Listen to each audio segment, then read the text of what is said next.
Assalamualaikum warahmatullahi wabarakatuh. Perkenalkan, nama saya Faris Pandia Marcelino Yusuf dengan NIM 210512140447 dari Sistem Informasi 2021A. Pada video kali ini saya akan menjelaskan tentang model infrastruktur jaringan.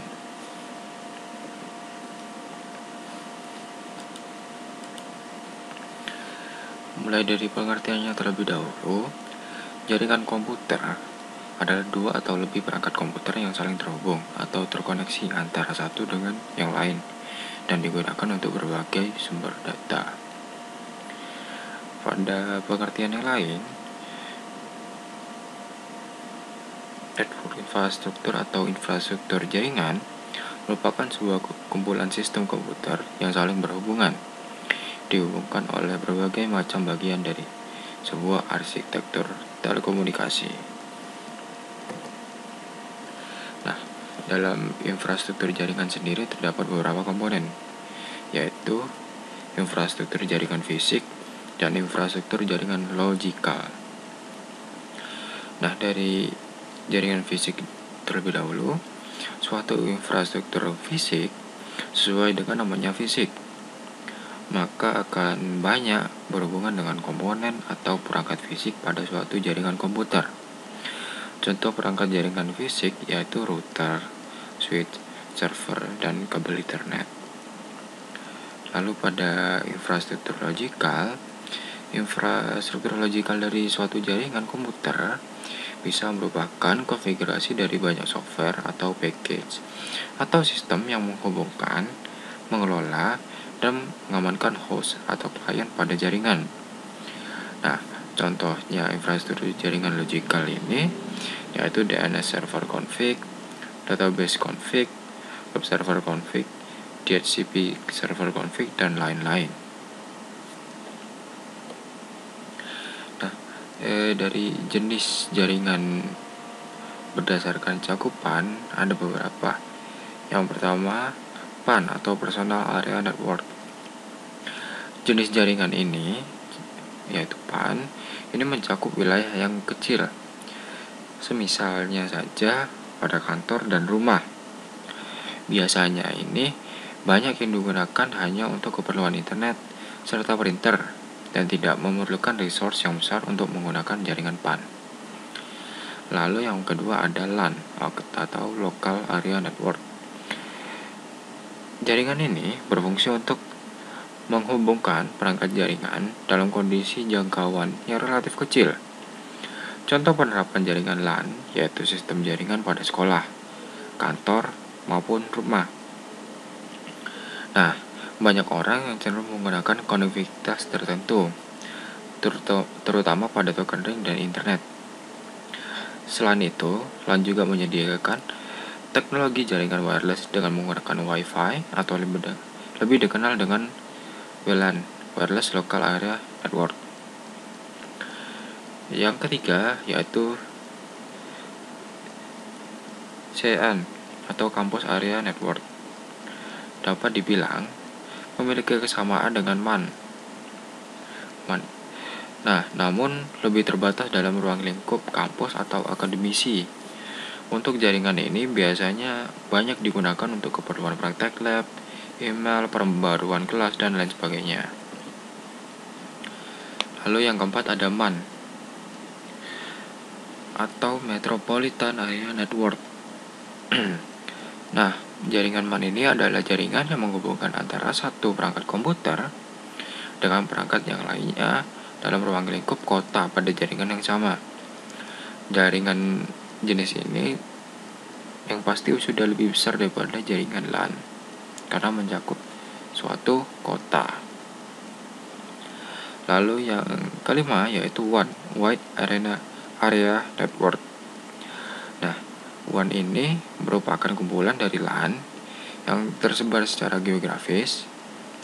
Jaringan WAN cenderung untuk menggunakan teknologi seperti ATM, X25 serta frame relay untuk konektivitas jarak yang lebih jauh lagi. Lalu yang keenam adalah internet. Internet ini adalah jaringan komputer terbesar yang pernah diciptakan oleh manusia. Nah, ruang lingkup dari internet ini mencakup hampir seluruh penjuru dunia. Ya, dalam satu dunia ini, internet pasti mencakup. Siapapun yang dapat mengakses berbagai sumber informasi dalam berbagai perangkat komputer seperti PC, smartphone, laptop, tablet, TV, dan lain sebagainya. Dan jenis jaringan yang terakhir yaitu VPN, Virtual Private Network. Nah, VPN ini merupakan salah satu solusi untuk menyediakan koneksi internet yang lebih aman. VPN dapat membuat jalur aman untuk kebutuhan transmisi data. Saat ini banyak sekali platform yang menjual VPN secara gratis maupun menyediakannya dengan akses premium. Selanjutnya, jenis jaringan berdasarkan aksesnya. Nah, ada dua, yaitu intranet dan internet. Pada intranet hanya bisa diakses untuk kalangan internal, jadi untuk akses privat. Nah, sedangkan internet bisa diakses oleh kalangan publik. Jadi jaringan ini terbuka untuk kalangan publik, bisa diakses oleh siapapun. Selanjutnya, yaitu jenis jaringan berdasarkan cara membangunnya. Ada dua, yaitu ad hoc dan infrastruktur. Ad hoc ini merupakan suatu jaringan yang terdiri dari dua atau lebih piranti wireless yang berkomunikasi secara langsung atau satu sama lain. Nah, ad hoc koneksi jaringan merupakan koneksi jaringan sementara yang dibuat untuk tujuan tertentu. Jadi, ad hoc ini merupakan jaringan yang dibuat secara sementara, hanya diperlukan untuk melakukan sesuatu yang sifatnya hanya sementara.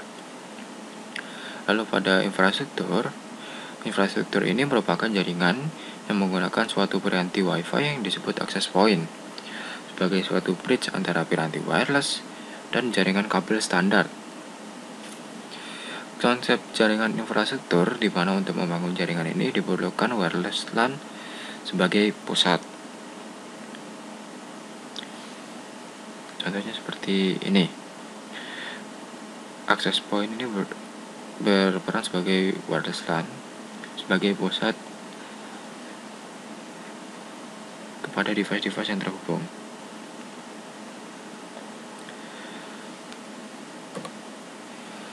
Selanjutnya, jenis jaringan berdasarkan jenis transmisi, yaitu ada broadcast dan point-to-point.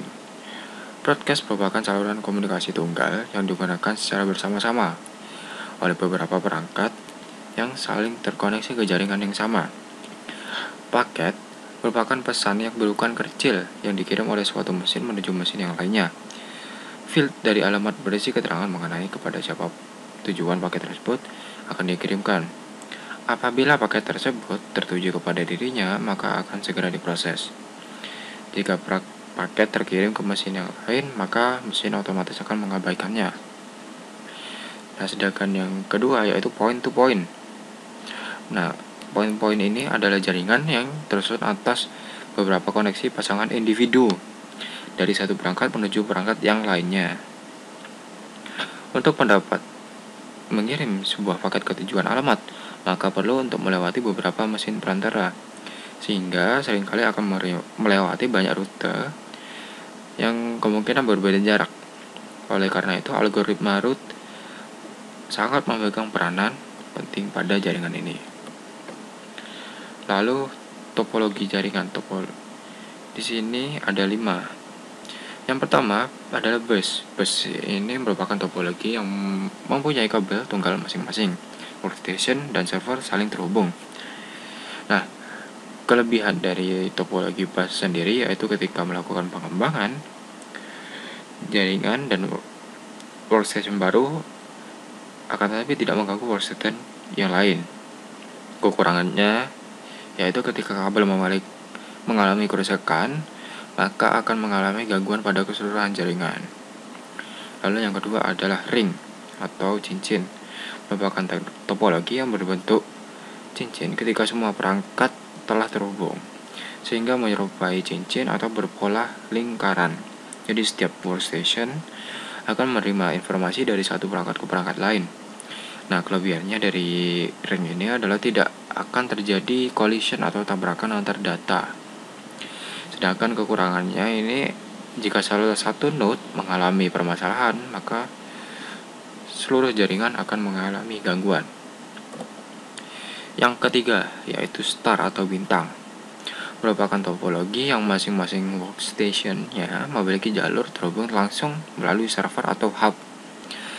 Kelebihannya topologi star adalah jika salah satu workstation mengalami gangguan, maka tidak semua jaringan mengalami hal yang sama, karena kan setiap workstation memiliki jalur atau kabel sendiri.